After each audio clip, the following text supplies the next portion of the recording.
بسم الله الرحمن الرحيم يا أيها الذين آمنوا كتب عليكم الصيام كما كتب على الذين من قبلكم لعلكم تتقون۔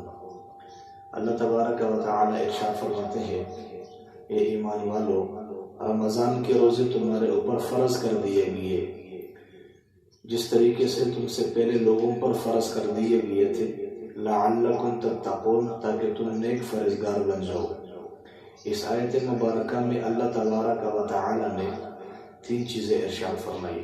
ایمان والو، رمضان کے روزے تمہارے اوپر فرض کر دیے گئے، صرف تم پر فرض نہیں ہوئے بلکہ تم سے پہلے لوگوں پر بھی فرض تھے۔ اور اس کی وجہ ارشاد فرمائی، اس کی وجہ کیا ہے، کیوں فرض کیے گئے؟ لعلکم تتقون، تاکہ تم نیک پرہیزگار بن جاؤ، تمہاری زندگی گناہوں سے پاک اور صاف ہو جائے۔ روزے کو عربی میں صوم کہتے ہیں، اور صوم کا معنی ہوتا ہے روک جانا۔ شریعت کی اصطلاح میں کہتے ہیں کہ طلوع فجر سے لے کر غروب آفتاب تک 3 چیزوں سے روک جانا: کھانا کھانے سے، پانی پینے سے، اپنی بیوی کے ساتھ ازدواجی تعلق قائم کرنے سے روک جانا روزہ کہلاتا ہے۔ اب یہ روزہ کن کے اوپر فرض ہے؟ مسلمان ہو، کسی کافر پر روزہ فرض نہیں ہے۔ عاقل ہو، پاگل اور مجنون پر روزہ فرض نہیں ہے۔ بالغ ہو، نابالغ بچے پر روزہ فرض نہیں ہے۔ اب اس میں کیا تفصیل ہے؟ بچی کی عمر 9 سال ہو، بچے کی عمر 12 سال ہو، لیکن ان میں بلوغت کے اثرات نظر آتے ہو۔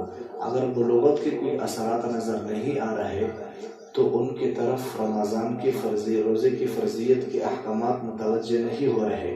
ہاں، جب وہ 15 سال کے ہو جائے قمری سال کے حساب سے، تب جا کے رمضان کے روزے کی فرضیت کے احکامات ان کی طرف متوجہ ہو جاتے ہیں۔